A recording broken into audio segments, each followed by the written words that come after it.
देखिए, इस बार जो है भारतीय जनता पार्टी संथाल परगना में यह तय किया कि हमको अधिक से अधिक सीट जिताना है और माननीय निशिकांत दुबे जी के नेतृत्व में और भारतीय जनता पार्टी के समस्त कार्यकर्ता इस बार संथाल परगना से कम हम लोग 14 सीट यहाँ से जिता के भेजने वाले हैं।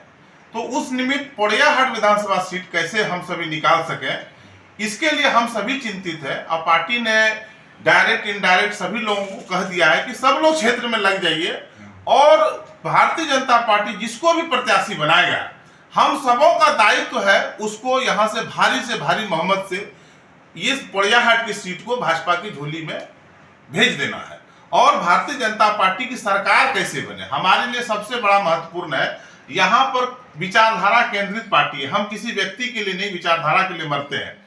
तो हमारा जो मुद्दा है जो बांग्लादेशी घुसपैठ है और झारखंड में जो भ्रष्टाचार चरम पर है, आप देखिए आए दिन जिन मंत्रियों के यहाँ ईडी ने छापा मारा, कहीं पर 36 करोड़ तो कहीं पर 200 करोड़, कहीं पर कुछ, कहीं को आप सभी की नजरों में है। तो भारतीय जनता पार्टी की सरकार हमको झारखंड में बनानी है। इस निमित्त पोड़ैयाहाट विधानसभा कैसे जीतेगा, हम सभी कार्यकर्ता उसका चिंतन कर रहे हैं। उस निमित्त हम सभी लग गए हैं और सभी कार्यकर्ता उसमें तन मन धन से काम कर रहे हैं। 25 साल से प्रदीप यादव वहाँ विधायक हैं, क्या लगता है कि कैसे आप लोग उनको टक्कर दे पाइएगा? क्या जनता का मूड है, आप लोग विचार है? देखिए, 25 साल से जो है वह तो हमारा ही प्रोडक्ट है। आरएसएस, विद्यार्थी परिषद और भारतीय जनता पार्टी में वो काम किए हैं। तो हम, चूंकि मैं भी संघ का स्वयं हूं, तो मैं उसका नस नस जानता हूं कि उसके अंदर क्या कमी है, क्या खूबियां हैं। वह दिग्गज नेता भारतीय जनता पार्टी के बदौलत ही बना है। वह भाजपा से ही पहली बार विधायक बने और भाजपा ने ही उसको मंत्री बनाया, भाजपा ने ही उसको सांसद बनाया। तो जब तक वो भारतीय जनता पार्टी में थे, उनका जीवन का चरम काल था। जैसे ही भारतीय जनता पार्टी को उन्होंने छोड़ दिया, उसके बाद न उनको मंत्री पद नसीब हुआ, न सांसद का पद नसीब हुआ। उसके बाद उनकी लगातार गिरावट आ रही है। उनके अंदर कई खूबियां हो सकती है, मैं उन सारी खूबियों के बारे में नहीं कह सकता हूं, आप सभी जानते हैं, पूरा क्षेत्र की जनता जानती है। लेकिन उनका डिमेरिट ही उनको धीरे धीरे रसातल में ले जा रहा है। दूसरे का जड़ खोदना, दूसरे के लिए गड्ढा खोदना, दूसरे को नहीं बचाना। छोड़ दीजिए भारतीय जनता पार्टी का कार्यकर्ता के लिए तो दिन रात गड्ढा खोदते ही हैं। कांग्रेस में जो लोग हैं, कांग्रेस के जो नेता हैं, उनके प्रदीप जी और उनके जो कार्यकर्ता हैं, वो दोनों भी उसको नहीं बचा पाते हैं। जिसका हश्र क्या हुआ कि आज वह सांसद का सीट भी गवाए और आज भी भविष्य उनका अधर में लटका हुआ कि उनको टिकट मिलेगा कि नहीं मिलेगा, कहना मुश्किल है। सवाल एक जनता का, मान लीजिए आपको अगर टिकट मिलता है, अगर पार्टी आपको देती है, तो जनता का ये सवाल होगा कि आपको क्यों जनता वोट दे, आपको क्यों जनता जो है आप करे, आप क्या कीजिएगा जनता के लिए, आप क्या बना करके रखें अपना? देखिए, विषय है कि जब आप रिंग में किसी पहलवान को आप लड़ाई लड़ाने के लिए उतारेंगे तो बराबर का पहलवान देना चाहिए, ठीक है ना। तो है क्या, मेरे में क्या है, तो हम पार्टी से बड़ा नहीं है। मैं कहता हूं, मैं भी चाहता हूं कि मैं पोड़ैयाहाट का प्रत्याशी बनूं, लेकिन उसके बावजूद भी मैं सब जगह जाकर कहता हूं कि मेरी चाहत है कि मैं वहां से चुनाव लड़ूं। उसके बावजूद भी भारतीय जनता पार्टी जिसको भी प्रत्याशी बनाएगा, उसको जिताने के लिए हम लोग अपना तन मन धन न्यौछावर कर देंगे। मैं व्यक्तिगत रूप से एमए पास हूं, स्नातक हूं, स्नातकोत्तर हूं, उसके बाद बीएड है, शिक्षा सेवा में रहे, 20 साल तक सरकारी सेवा में रहे। तो मुझे पता है, जनता की समस्याओं को पता है, संविधान में जो जनता के हितों के लिए जो योजनाएं हैं उनको कैसे क्रियान्वित करना है। चूंकि मैंने सरकारी सेवा में रह के इनको बड़ी नजदीकी से देखा हूं, तो मैं इसको बेहतर कर पाऊंगा। जैसे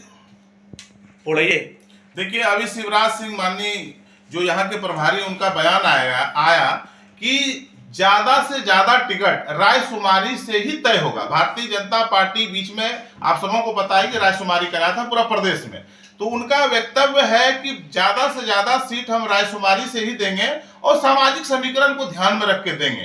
तो हम अगर पूरे संथाल परगना सामाजिक समीकरण की बात करें तो यहाँ पर सभी जातियों को प्रतिनिधित्व मिलना चाहिए। मेरी मांग है कि यहाँ पर वैश्य समाज को प्रतिनिधित्व मिल रहा है। यादव समाज को पिछले बार भी भारतीय जनता पार्टी ने एक भी सीट से कहीं चुनाव नहीं लड़ाया, जिसका परिणाम या कहिए या दुष्परिणाम हम सबों को देखने को मिला कि अधिक से अधिक सीट हम नहीं जीत पाए। मेरी मांग है कि एक सीट पूरे संथाल परगना में यादव समाज को मिले। आप जिसको लड़ा दें, मुझे नहीं, जिसको भी लड़ा दें, लेकिन एक सीट मेरी मांग है कि एक महतो समाज, कुर्मी समाज से भी उनको उनका हक है, और एक यादव समाज को आप लड़ाएं। और खासकर पोड़ैयाहाट में आप सबको मौका दिए, एक बार हमको मौका देके देखिए, परिणाम निश्चित रूप से हम बदल कर रख देंगे। पोड़ैयाहाट का जो समीकरण है वो कहीं ना कहीं वहाँ पे यादव बहुल मतदाता हैं और भी घटवाल भी हैं और सब भी हैं, तो क्या लग रहा है कि जिस तरह प्रदीप यादव होने के कारण इसलिए 25 साल वहाँ पे विधायक रह पाए, और वहाँ अगर आप उतरते हैं तो यही कारण है कि आपकी जीत सुनिश्चित है? देखिए, प्रदीप जी को सिर्फ यादव से बांधना ये गलतफहमी है। उनका पकड़ हर जाति, हर समुदाय में है। वो 25 साल से विधायक रहे हैं, तो यह बात उनमें नहीं लगता है। मेरा मानना है कि किसी एक जाति को पकड़कर या किसी एक जाति का नेता होकर आप बड़े नेता नहीं कहलाएंगे। पूरा समस्त समाज को लेके चलना है। हम आरएसएस के कार्यकर्ता रहे, हमें सिखाया गया है कि सज्जन शक्ति को इकट्ठा करना, सभी जाति के जो सज्जन शक्ति है, श्रेष्ठ शक्ति है, सबको लेकर हम सबको साथ लेके चलेंगे, सभी जाति धर्म के लोग को लेके साथ में चलेंगे, और वहां पर एक बेहतर पोड़ैयाहाट का निर्माण, बेहतर पोड़ैयाहाट विधानसभा भविष्य का निर्माण करेंगे। आप देखिएगा कि पोड़ैयाहाट विधानसभा क्षेत्र में रोजगार के लिए कोई प्रकल्प आज तक नहीं आ पाया। एक अडानी पावर प्लांट आया जिसमें कि वहां के लोगों को रोजगार मिल सकता था, लेकिन प्रदीप जी ने उसका विरोध करके जो रोजगार के जो अवसर थे उनको खो दिया उन्होंने। आप देखिए, सिंचाई के लिए कोई सुविधा नहीं है, जितने नहरों का निर्माण होना था नहीं हो पाया। प्रदीप जी चूंकि स्वयं स्वीकार करते हैं कि हमने किसी क्षेत्र में कोई बेहतर कदम नहीं उठा पाए। आप चाहते तो वहां पर कोल्ड स्टोर हसडिया में था, उसको आप चालू करवा सकते थे। जितने नहरों का निर्माण चल रहा है उसको आप चालू करवा सकते थे, लेकिन है क्या कि सारा का सारा नदी तो उन्हीं के लोगों ने खाली कर दिया है। पानी तो है नहीं, तो नहर में पानी आएगा कहाँ? उसको आप वहां का जो लक्ष्मीपुर डैम है उसको आप जोड़कर इसको चालू कर सकते हैं। लेकिन पोड़ैयाहाट विधानसभा में 25 साल से जो कोई काम नहीं हुआ, भ्रष्टाचार चरम पर है, ठेकेदारी चरम पर है, कुव्यवस्था चरम पर है। इस बार वहां की जनता ने यह तय किया है कि इस बार उसको निजात दिलाना है और वहां पर कमल खिलाना है।